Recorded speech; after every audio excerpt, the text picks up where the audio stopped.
Welcome to the YouTube edition of the book, The Marble Lion. You are about to embark on a journey of Chapter 7. Please subscribe and click the like button to support the channel and get notified when the next chapter is out. Also, if you want to buy me a coffee, the link is in the description below. Thank you. Chapter starts now. There's never a perfect time to start living a truth when you are living a lie for so long. My life was never an ideal story. Far from it, I was always a mess. No matter how much I've tried to be better, bolder, stronger, and more successful, I remain the same. None of that made sense in the eyes of my parents, the approval I had been seeking and begging for the longest time.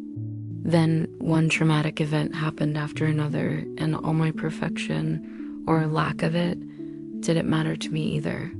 Something else becomes more important: revenge, vendetta, cure for the soul, finding out who killed my friend. What is the bottom line of that story? And for that to happen, I needed to become someone new.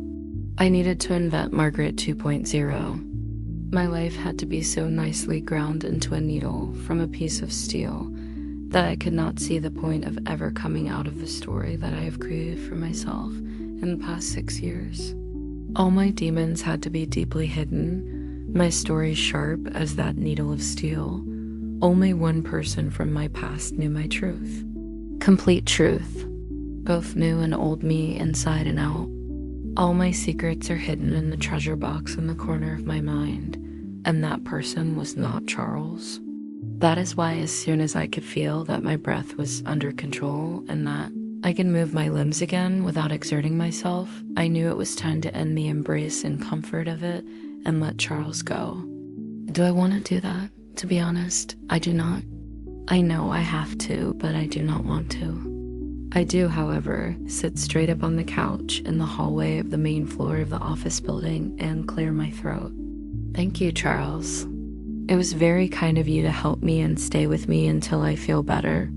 I say, trying not to make eye contact with him. Instead, I observe dozens of people going around, spot the cameras in the corners, and think about how many people are now hypothesizing that Charles and I are a unit.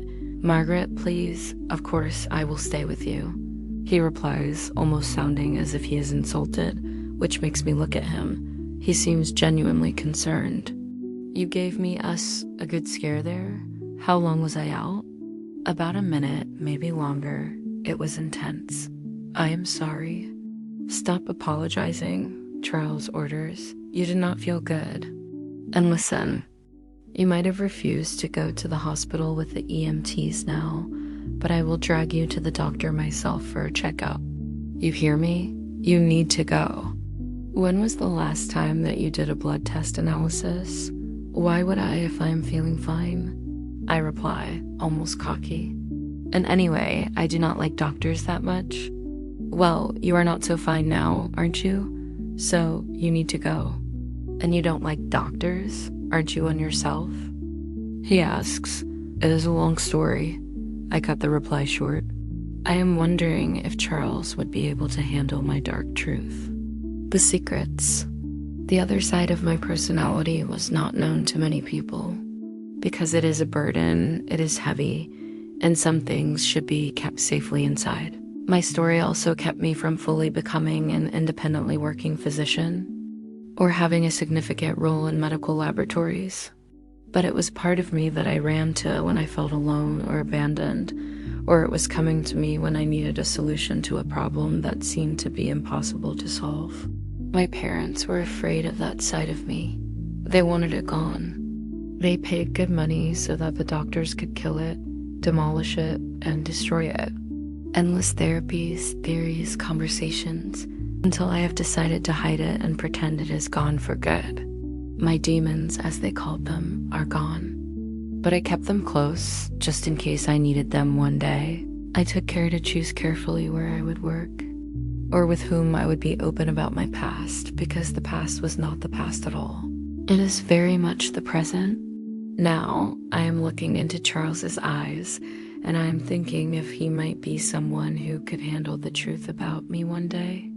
Alas, that lasts only for a split second because I remember where I am. who I am presenting myself to be, and what are my true intentions.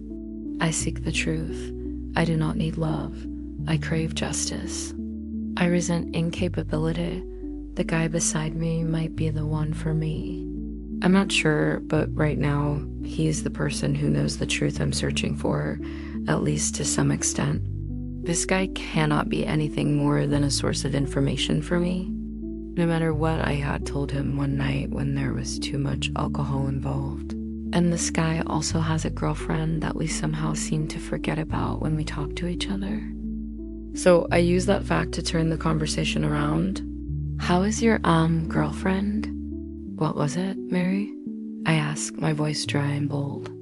Yes, Mary. She is good. Yes, she is great. Charles replies, all smitten. His cheeks become red, and most certainly, he doesn't like where this conversation is going. That is great, I say as I get up and gather my belongings from the couch. I'd better go now, back to the office. But Elizabeth said that you can take the rest of the day off. She said that she would send you an email. When I look at my phone, there it is, an email telling me to go home and rest. But I know that if I go home, my brain will broil about all the things that had happened. I do not want to go home, and I can no longer be close to Charles. So there is only one solution for me. Yes, I see the email. Thank you, Charles. I guess then I better get going. I say to Charles while booking an Uber ride to the assisted living facility, Blue Heart. Wait, Margaret, I can drive you home if you want, Charles suggests. No, thank you. Get back to work. You have a big project to launch now, I reply to him with a smile. I turn towards the exit of the building, and there is a relief in knowing that I am going to see my second most important person in the world. The one that is still alive, even though not so well. The one that knows who I really am, in and out, my demons and all. I am on my way to see Carlos Bardem. Chapter is now finished. Thank you for listening to the chapter 7 of the book, The Marble Lion. Don't miss the next video on this channel with the next chapter. Listen, subscribe, and like the videos. Thank you.